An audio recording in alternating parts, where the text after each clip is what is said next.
Are you humble? Why, It's kind yes, yes, I am. yeah, it's kind of a trick question because if you say yes, you have a problem. And if you say no, you have a problem. So Yeah. that's what we're going to talk about today. I think it's going to be an interesting conversation. And before we get into that, I would like to welcome everybody. Thank you so much for joining us here at Looking Up. This is a podcast for Christian women. I'm Kathy Pollard in Bowling Green, Kentucky. And with me is Carla Moore. And I don't even know where you are right now. Are you in Turkey? I'm in Turkey. She's all the way in Turkey, so she's already tired. It is late for her. Is it at the end of a long day of leading a tour and doing some exciting things, which I'll let her tell you all about.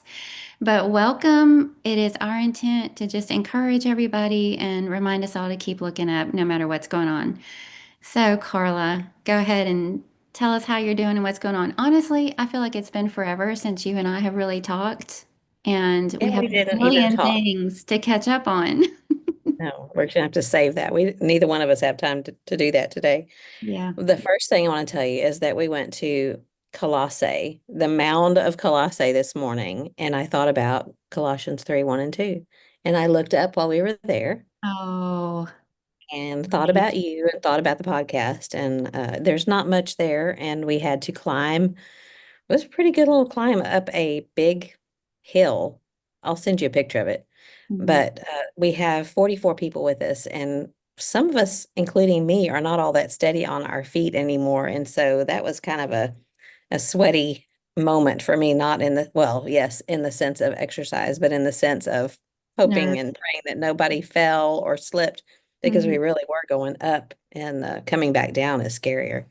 But yeah, we are about a third of the way through a tour that is going through Turkey and Greece and Rome. We are in Kushadasi right now, which is basically Ephesus, Mhm. and it's been really good. We got lots of really good people. I was looking at my list today because you had said something about you saw the picture and there was some repeats, and there are 20 of the 44 have been with us before. So yeah, there are some repeats, which is fun because it's like being with friends again, but at the same time, we've enjoyed the other 20 some odd people that we don't know and enjoy getting to know them. So it's been good. Well, But that's a yeah, testimony to how great those trips are, that somebody would be willing to do it again and they kind of know the ropes and know what to expect and, so you don't have to worry so much about them. yeah, it's been great. But Mm, I cool. did something way, way, way, way out of my comfort zone I this saw morning. that. How exciting. I don't know what happened, but I got peer pressured into doing a hot air balloon in Turkey. And what was funny, and maybe not so funny, one of the men that went with us, Thomas Mingers, he and his wife came with us and went on the trip. He said he saw something in the newspaper not too long ago, a month or two ago, about one of these not having a very successful ending. So he Oh. said, yeah, he said, I didn't want to say anything to anybody because things happen, but Mm, it it was never really even on my bucket list to do that kind of thing, but it was I don't know. It just happened. It just happened. And it was something that our tour guide, and we've been with him before, Mali, he's the one I've talked about before, that mm, he talks about. I wrote a few words down that I will remind people who I'm talking about. So he talked about vowels in words, that there aren't any vowels in certain words. And he talked about, this is a side note here. He said a snake, someone was beaten by a snake. And we were all looking at each other like, how do you get beaten by a snake? Well, bitten. So he said beaten by a snake. He talked about our cardiovascular system. He talked about several villages.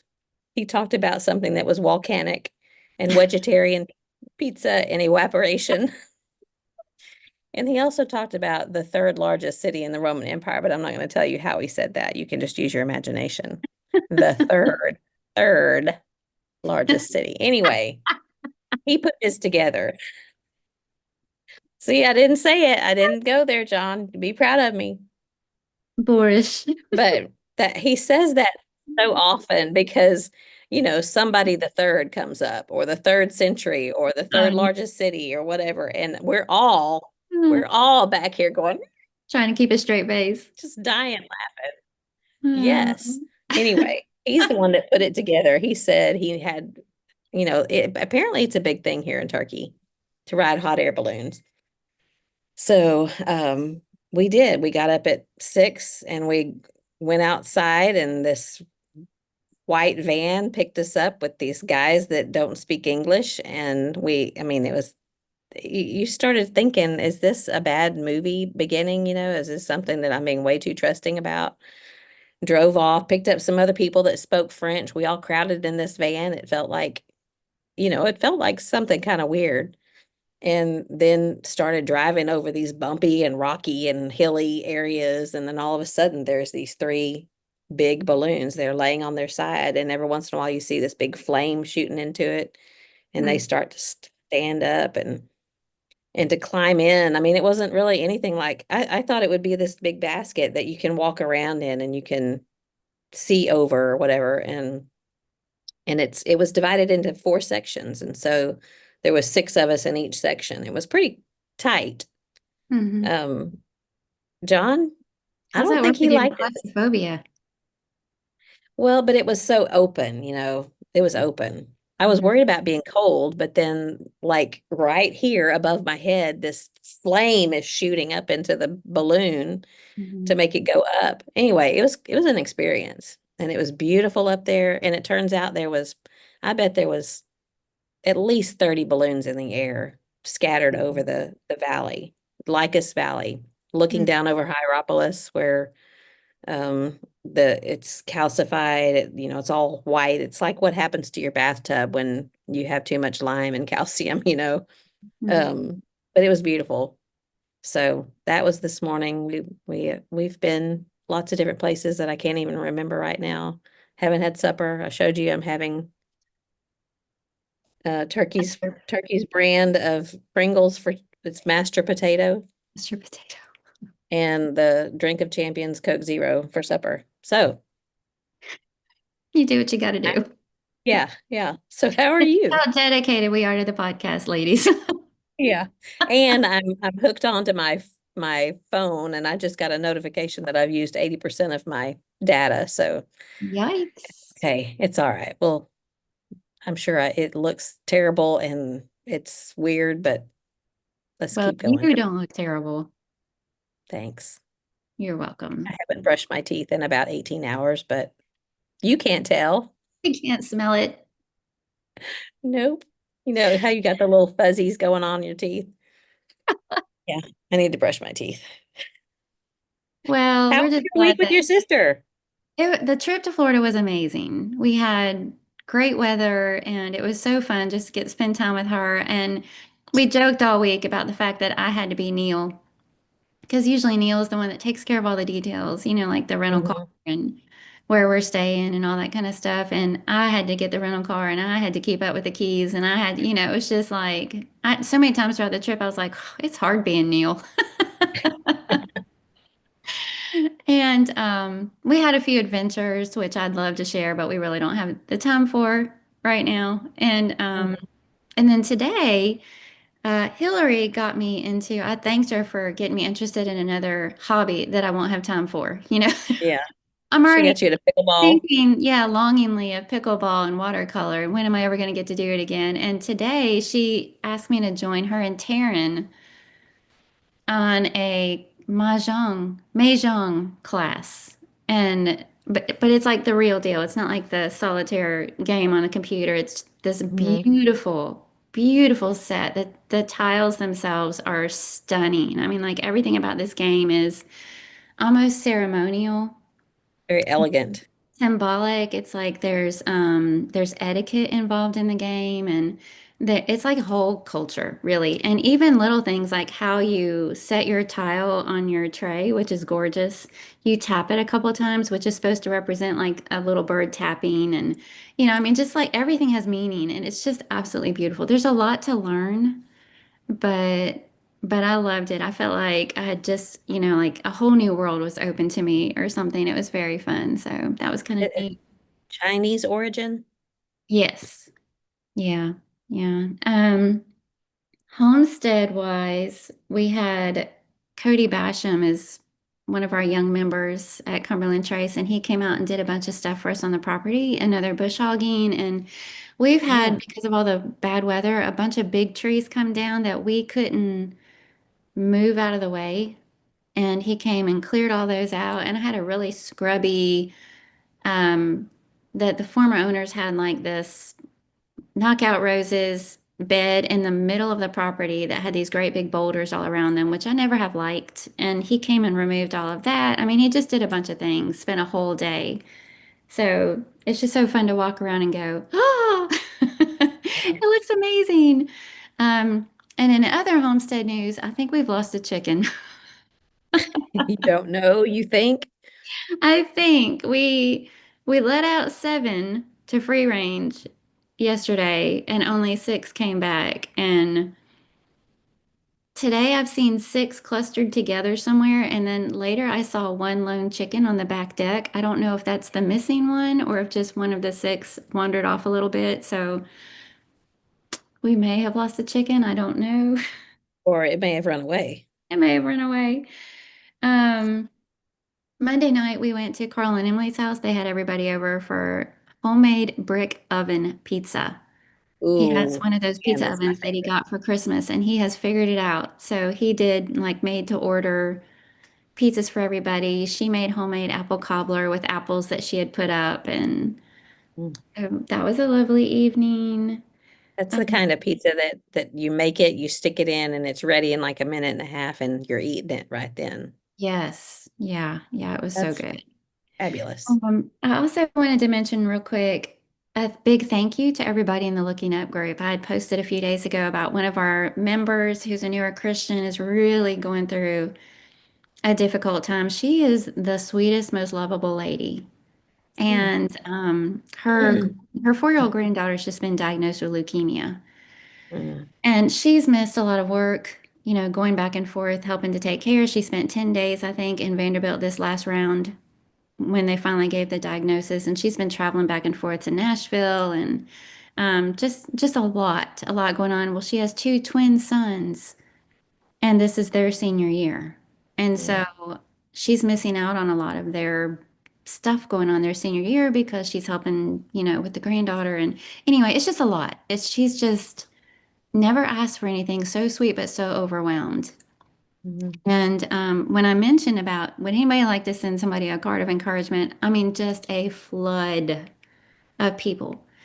Mhm. Messages, comments, I got texts, I mean, still today, I don't know how many days ago that was, but still today, I've been receiving them. And so many people have said, would it be appropriate to send gift cards or a check or, just second mile stuff?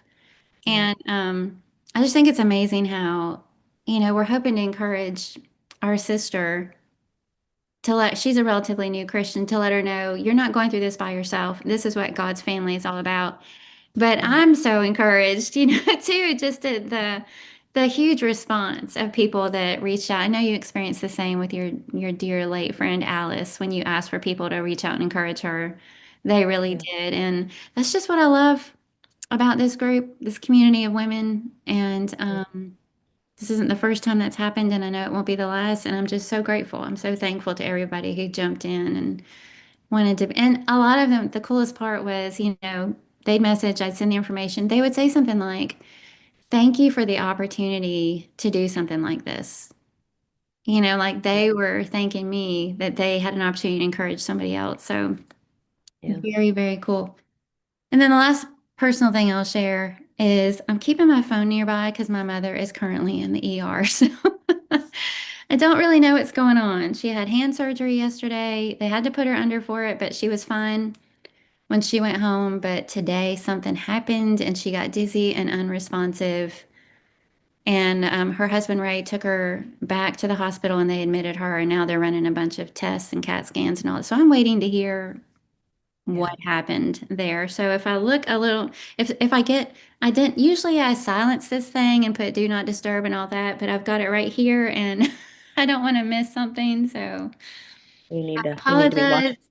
in advance if there are interruptions during this recording. So, No, no apologies. That's what you need to be doing. I don't have a whole lot to share. I know that, I mean, you and I haven't talked in what, mhm. more than 2 weeks, really, but there's lots of things I was going to share that our middle son, Jake, he goes by Jake, but I still call him Jacob. He and his friend Hunter hiked. They flew to Arizona, drove to the Grand Canyon, hiked down from one rim to I don't know how far. Well, they went, there was 19 miles in one day. Was this He for his sent me, birthday? no, it wasn't for his birthday, but he sent me the stats of how many calories he burned, and I have to find the picture. They went 19 miles. Let's see.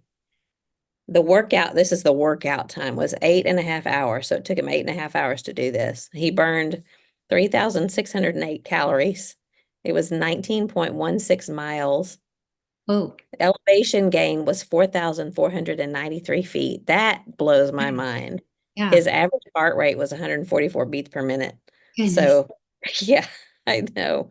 And but he apparently they had a lot of fun, which doesn't sound like a whole lot of fun. I mean, I've always wanted to kind of do the Grand Canyon, Mhm. but I don't know that I really want to do it all like that. But I'll embarrass here's he and his friend What a Hunter. great picture. Yeah. uh, Yeah, you could And hot air balloon the Grand Canyon. and there's that was a good one too. Oh, nice. Yeah. Wow. Wow. That's awesome So picture. that was a big deal to him. And we went right before we I guess the weekend before we left for this trip, we went down to Houston for Emmy's birthday. She turned 8 while we were gone, but we wanted to celebrate with her beforehand. So we went and watched another baseball game and had a little birthday party. And so lots of stuff going on, but all good things, just Mhm. busy, you like Yeah. everybody else. Yeah. Yeah. You ought to see my tennis shoes right now. Are they filthy? They're nasty. Yes. Lots of turkey dirt on them. And they're white, so that's not a good thing, but Oh no. I just brought the The weather comfortable one. like, has the weather been nice?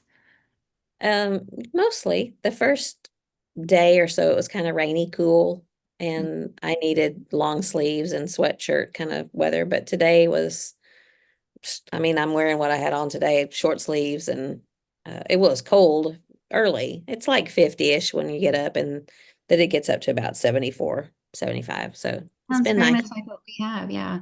We've had the most perfect weather. I mean, it's 70s, sunny, not a cloud in the blue sky. I mean, this is it right here. Yeah. It's Yeah. beautiful. It's the in-between period. Yeah. Yeah. Well, anything else before we get in? I know you're exhausted and wants to eat you want to eat your mashed potato chips. You want to I'd eat your rather eat dinner. something else. My dinner. There's probably tons of stuff, but we'll I save know that for that's how I feel. I've jotted down all these things and I'm like, oh, I'll share that some other time. I'll share that yeah. some other time. Yeah, we probably need to get going, don't we?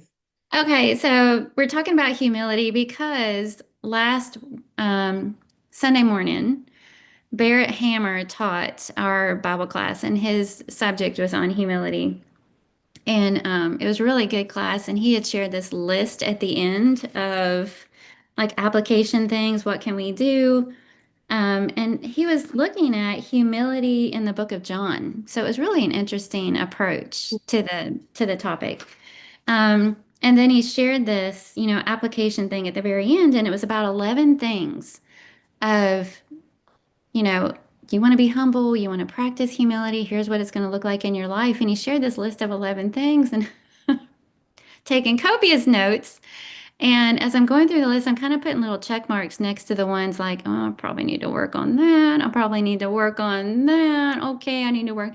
And when I got through the end, I turned around and said something to Hillary, like Hillary Hammer was right behind me. What does it say if you need to work on like 7 or 8 of these 11 things?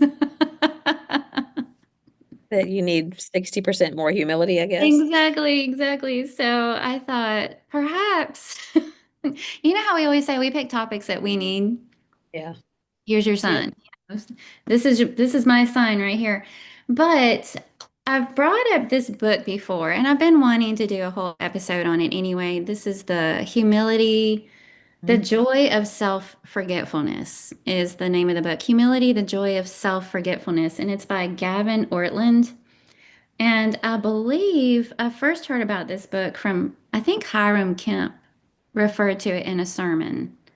And it was the subtitle that caught my attention, The Joy of Self-Forgetfulness. And so I ordered it, and it's a really cute little book. It's a short read. It's very easy, very engaging. You can see all the highlights Mhm. I've got in here. So I kind of wanted to spend more time on it anyway. So this was like the perfect time and the perfect excuse. And I thought we might start out by thinking about, do you know somebody that's genuinely humble? And when Barrett was teaching his class, he said, in the Bible, we can think of individuals we know that were humble, Bible characters. First of all, the Bible says that they were. Moses was the most humble in all the land. But in recent history, in modern times, he said, can you think of a well-known figure that's known for their humility? And, it was kind of like crickets, and he was Mhm. like, exactly. So, Wow. but I was thinking about, when you think of this characteristic trait of humility, is there a certain person that comes to mind? And I always feel like when you're talking about, we've done that with talking about marriage and what couple do you think of that you think has a great marriage and why, and what would you like to emulate about them? And so I thought maybe we would kind of approach this topic of humility the same way.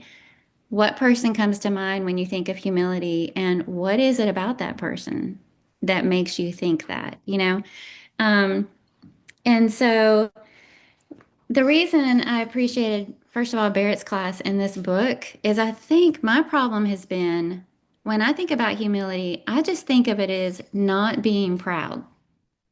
Mhm. Pride is a Opposite huge of pride. problem. I've heard it said that pride is at the root of all sin, and I know I have a pride problem when I have a hard time apologizing or feel the need to defend myself or, all these things that get in the way or graciously accepting an apology. These are all pride centered type of things. And I think in my mind, I've always thought humility is just the opposite of pride. So if you have a pride problem, you don't have humility. But this book really focuses on there's so much more to it than that. It's not just the absence of pride. Humility is its own thing and it looks a certain way and it brings blessings and so to me that was just very intriguing and very interesting. And the message really of this book is how freeing it is. All the things that we put on ourselves that, maybe pride is at the root of, but we don't realize that's what we're doing. If you're practicing humility, it removes all that stuff. A lot of our own stress and angst and irritations and things like that. Oh, that's an update on my mom. Why don't you talk for a second while I read this text? Okay, yeah, go ahead. Well, and I don't have a whole lot, but just thinking about the joy of self-forgetfulness, the opposite of that would be self-remembering. So thinking about yourself all the time and always thinking how I feel and how other people make me feel. And so that's probably not a good way to be. And just incidentally, Jeff Jenkins is with us on this trip, and he's sitting. I sit in the front with John so he can communicate with the guide, and Jeff is on the other side of John, and I'm hearing him talk to other people, and to me, he's a very humble person because he is always asking questions about other people. It's not remembering self, but remembering to ask about what other people are interested in, or he's just not about himself, he's about other people. So I guess that is what makes me think about um humility, is not thinking so much of yourself. Is Well, that and you're anything exactly you right share? because I'm going to turn this volume off now that I have my answer. Is she okay? She is. Oh, my phone doesn't always. More. It's not doing it. Never mind. Um, yes, the biggest concern is that she had a stroke. Mhm. or a heart attack or something from the surgery yesterday, but she did not. They think that it's just complications from coming off of the anesthesia from yesterday, which explains she had a rapid drop in blood pressure and oxygen levels. They said it explains the lack of engagement, the loss of muscle control, the loss of senses, hearing, sight, touch, and inability to speak, which I didn't Reaction know. to medicine. Yeah. But her color is good. She's walking unaided. They think she's probably at about 85% or so. So they're actually on their way home now. Good. So she's okay. Yeah. Okay. So now I can focus. Yeah. Where were we? But you're absolutely right. In fact, what you just explained is one of the things in the list that we're going to be talking about. So, what you explained about him and that being a sign of humility is exactly one of the things. So, very, very good. You've passed the test. Okay. All right, I can relax now. You can relax now. Don't go to sleep, though. I know you want to. Um, this book quotes Timothy Keller and Mm. how humility is freeing. And Timothy Keller said, "There's nothing more relaxing than humility," which just that statement alone is encouraging to me because I think in my mind, I'm always going, oh, but it's so hard. I'm constantly wrestling against the flesh and pride. And, it's got to be hard to put yourself under somebody else and put everybody else first and put your own needs last. Like, I think Satan gets into our head and makes it think that it's this horrible thing when we know the Bible always holds service up as something good and beautiful and peace bringing and brings you joy and purpose. And so there's nothing more relaxing than humility. And then the author said the truth is, humility actually breeds strength and resilience because it frees us from the restricting needs of the ego. Mm. And then here are those restricting needs of the ego: the need to be in charge, the need to look good, the need to defend ourselves. So, all of those things, restrict us, but humility releases us from all of that. Humble people tend to be productive and industrious, often without even thinking about it.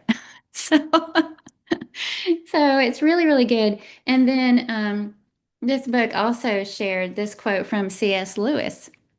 He said, "Do not imagine that if you meet a really humble man, he'll be what most people call humble nowadays. He'll not be a sort of greasy, smarmy person who's always telling you that, of course, he is a nobody. Probably all you'll think about him is that he seemed a cheerful, intelligent chap who took a real interest in what you said to him. If you do dislike him, it will be because you feel a little envious of anyone who seems to enjoy life so easily. He'll not be thinking about humility. He'll not be thinking about himself at all." Isn't that Mhm. good? Yeah, that is good. I'm always drawn to humble people. I Yeah. mean, you can't help but like them because they're not all about themselves. And I don't know, there's just something about someone who always has to be one better or one more, whatever, or draw attention to themselves or whatever it is. It just repels me. But people who are truly humble are the ones that draw me. I want to be like them. I want to be around them. I want to know, how they got to be the way they are. So yeah, I love that. Well, a couple of things that we're going to talk about in this list here in a second, I didn't realize were signs of humility, or a lack of humility. It was just like, well, you're supposed to do this because this is how things are. And you're supposed to give things your best and you're supposed to, but in a lot of ways, we're driven by pride instead of humility in those areas. And it really prevents us from stepping out and stretching and experiencing new things in life. So, but we'll talk about that in a second. Um, Another thing this book covers is humility, how to see ourselves without being crushed. You know, Mm. a healthy sense of who we really are, acknowledging our own weaknesses and things like that, of course, ties into humility, but then how do you do that without just being absolutely crushed? And so the author says we all have these painful moments of self-discovery, and that's an occasion where you really see yourself in the mirror for the first time, like how you really are. And oh, I come across like that. Mhm. Oh, that's what I'm really like. And that can be very difficult and very painful. But he says the gospel enables us to embrace those moments without being crushed. The gospel fuels humility by exposing our sins, but by then covering them. Where sin increased, grace abounded all the more, Romans 5:20. So it's got this whole section in there about it's not about, I'm the lowest of the low, woe is me. It's not that at all. Um, so pride ruins your life and humility blesses it. So what I thought we would do is I have two lists that we'll just quickly go through. One of them is 10 practices to kill pride from this book. So we won't camp out on any of them because I know we need to keep this short. And then the other one, I wanted to share Barrett's application list from his class, and we'll end with his. So do you want to say anything before I jump into this list? Um, no, I can't think of anything. Okay, are you with us? Because you look like you're going to sleep on me. No, I'm not. I promise I'm not asleep. Feel free to eat some chips while I'm talking. Okay. Thank you for carrying this one because I'm not I'm helping at happy to all. do it. All right, so 10 practices to kill pride from this book. Number one, and this is what you already said, Carla, work at listening. And so the book explains this is taking a real interest in what others are saying, but it's really more to it than that. We know that's good communication skills, and we've talked about that as far as relationships and friendships, be a listener. But the humility part comes in when you are humble, you actually do value. You're not just trying to be a good listener, to communicate and You have really good friends. are. You actually value what other people have to say. You're genuinely interested in hearing from other people. And so it's not oh, I need to remember to pay attention. What'd you say? It's you really care about that. And so you're going to place emphasis on it. You're going to make it an important part of your life. Humility refrains from too quickly arriving at a judgment or a conclusion. And how easy is it to do that? We're kind of summing up and categorizing whatever they're saying in our Yeah. mind and saying that's not that big of a deal, really. So, not drawing conclusions. Humility is not controlling and doesn't need to control every conversation. So, work at listening. Number two, practice gratitude. And this is no surprise here. And he talks about the fact that we all tend to go through life glass half empty. And it's not that we're trying to be an Eeyore about it. We're just always aware of what's missing, where the lack is, what we are still wanting to do or wish to do or wish we had or whatever it is. We're always aware of that. And he said, instead, how amazing to develop the attitude that wants to look around and say, how am I so blessed? Yeah. And make that a daily part instead of always being aware of the lack. How am I so blessed? Number three, learn from criticism. Ouch. Oh, shit. We receive it, and how do we tend to react to criticism? Defenses, excuses, or they're mean, or, whatever it is. But the author said when you receive it, make it your practice to assume there's something in this that you can learn from. There's something in the Well, criticism that you can learn. you were talking about the gospel revealing, our weaknesses, and that if we pay attention to what the gospel says, and if we apply it, and if we are the ones looking at it, then no one has to tell us that painful stuff because we're finding it on our own. And it's True. not someone that's saying you have this lack or you have this weakness. We're looking at it on our own and we really want to know what God has to say and how we can, what we need to change about ourselves to make our lives better. So, yeah, the gospel is the answer, always is. Well, and think how often we hesitate if we do see something in somebody else. I mean, I'm not saying, be the one looking for everybody's fault so you can do them a favor and point it out. Yeah. But Yeah, in a that's not very situation helpful. where you know what I'm talking about, in a situation where a conversation needs to be had, you don't want to have it because it is never received well. And I'm guilty of that. But Proverbs 12:15 says the way of a fool is right in his own eyes, but a wise man listens to advice. So learn from criticism. Number four, cultivate an enjoyment of life. And this one was a really interesting, it was a short paragraph, but he was talking about taking pleasure in the small things, and all the small things that he mentioned were physical. Mm. Just little, just life, just washing your face in the morning, drinking that cup of coffee. He mentioned intimacy. Instead of just getting through the day, getting through the moment, see it, appreciate it, see the goodness of it. And Or looking for the next big thing, yeah, always looking for the next hmm and not yeah, taking joy in the moment to moment things. yeah, exactly. Number five, embrace weakness. And by this, he was talking about the areas that you know you're not good at. Like we say, that's just not my thing. That's not my bailiwick. That's not my talent. That's not my skill set. I'd help you, but. And so he says one of the most powerful ways to grow in humility is to embrace situations that make you uncomfortable or exhibit that weakness to others. So, like, I don't really want to put myself in this situation because I'm going to stink at it and everybody's going to see me stink at it. Yeah. And he said this is a vulnerable situation that we're putting ourselves in, but how much more wonderful to have the attitude of, I'm not very good at this, but that's okay. I'm going to do it anyway. You know, Mm. I'm willing to help, even though it might make me look like I'm not very good at this. So embrace the weakness. And again, how freeing is that? Instead of feeling like I care too much what other people think, just, you know, do it anyway. I think others who aren't very good at it either realize, oh, okay, well we're in this together and she's not all that great at it and neither am I, so it's okay. Yeah. And how many times when you see somebody willing to do something like that, it just makes you like them more? Yeah. What are we Yeah. worried about? And the opposite is true too. When I think I see this about myself, if I'm gracious and I mean, just in the last few days, there's things that I have not been very gracious about.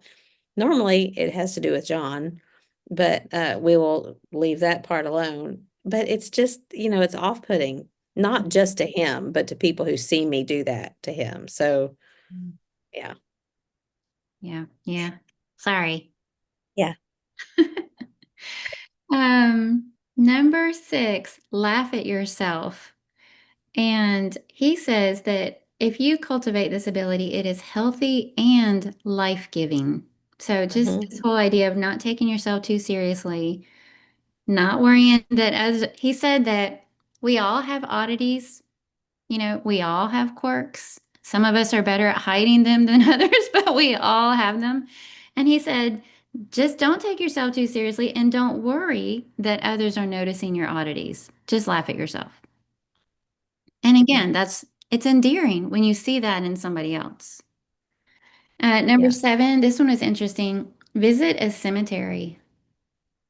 And he was talking about the reminder that, everybody dies. And he said, when you go out on a cold day and you can see your breath when you breathe, if you go, you can see your breath, but then it disappears. That's how the Bible describes our life. But we don't live that way. And we're taking everything too seriously. But visiting a cemetery keeps things in perspective, and teaches us to number our days that we may get a heart of wisdom. Psalm 90, verse 12. And then number eight was study the universe. And he was talking about how the vastness of it, he mentions one in particular, which I didn't write down, but like those YouTube videos that you can look up that um, they go out, out, out, out, out. You know what I'm saying? Like they might start in a house in the town, in the county, in the state, in the nation, and then the continent, and then the ocean, and then you're leaving the planet, and then you're leaving the galaxy, and then you're leaving. There's one that just keeps going and going and going and going and going. And it just reminds you how vast it all is and how, he said it keeps both your problems and your accomplishments in perspective. Yeah. Yeah. Hmm. Um, Number nine, meditate on heavenly worship.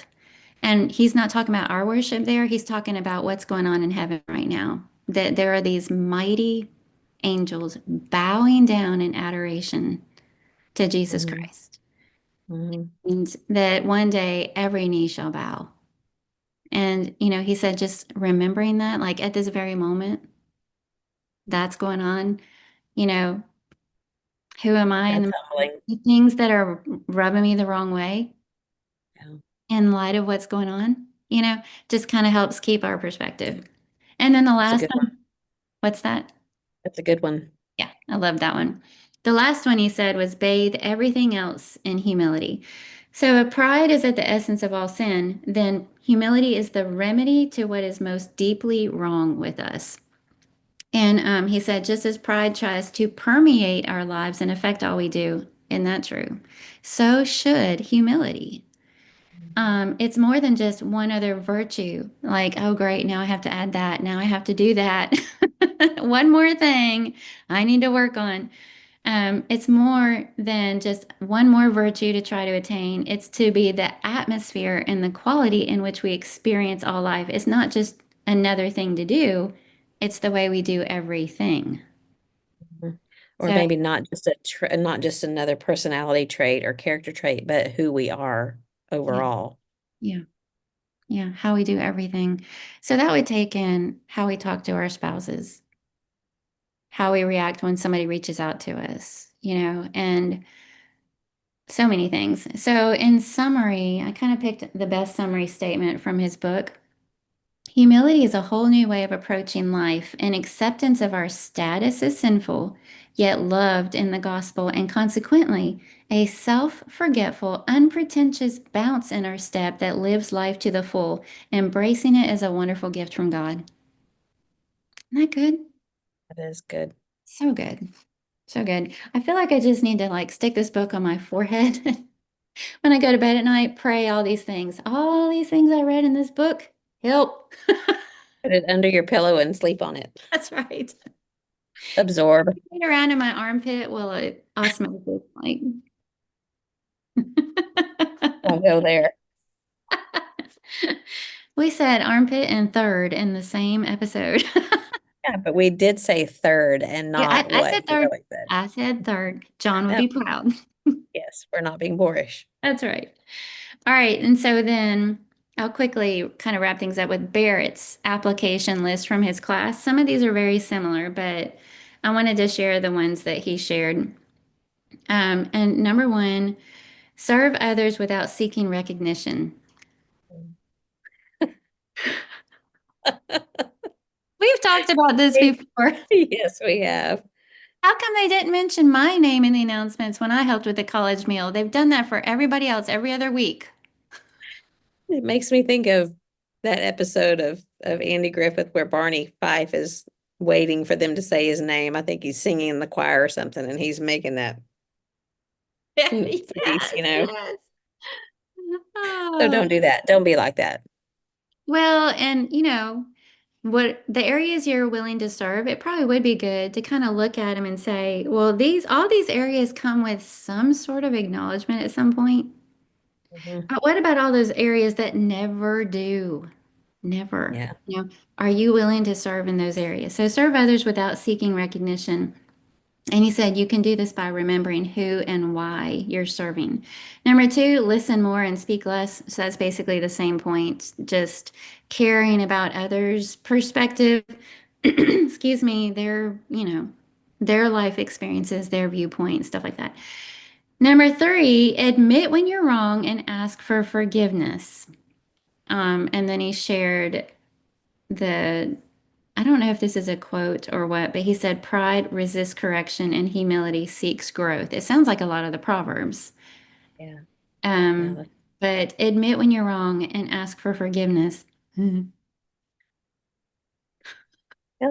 Yeah. Well, can we move along now? know. So that's what I'm saying. I'm writing these notes and I'm like going, X.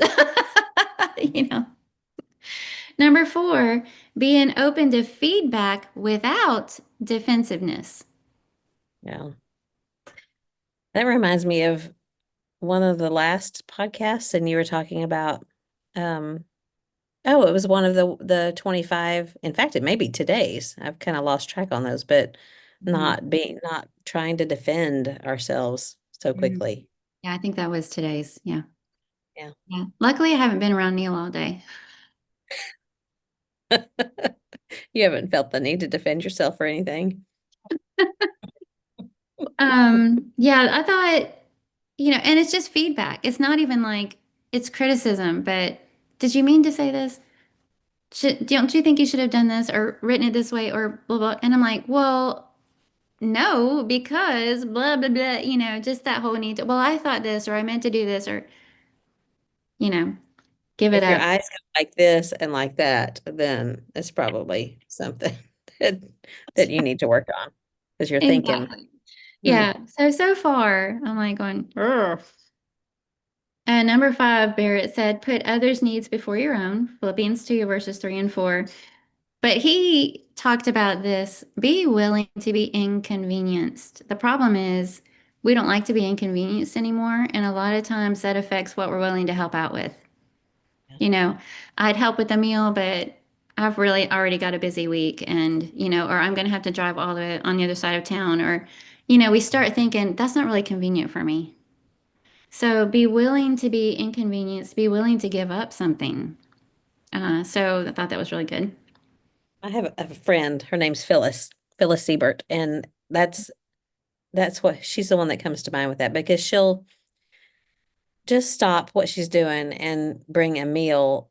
And she doesn't live very close. She's like 45 minutes away from me. And I know it's not just me that she's done that for. I'll hear about things that she does, not of course not from her, but I'll think to myself, how inconvenient for her to have to go all that way. Mhm. But it doesn't seem like she even thinks anything about it. So that's I wouldn't have put those two together thinking about humility, but she is a very humble person. So Yeah. there you go. Yeah, the person that comes to mind for me is Rhonda Garland. Do you remember meeting her here at Carmel and Yeah. Trace? Because if there's one of those needs that it's like, are you kidding me? Somebody needs a ride to Nashville for a doctor's appointment, or we've had people reach out to us and say, I need somebody that needs a place to stay throughout the summer because they're doing this internship, or, and most people would be like, huh, what? There have been a lot of situations like that through the years since we've known her that she's the one that steps up and say, I'll do it. I'll do it. And every one of them is personal cost, inconvenience, and she just cheerfully does it. All right. Number 6, pray with dependence, not pride. Number 7, resist the urge to judge or compare. Encourage instead of compete. So that was a really good one.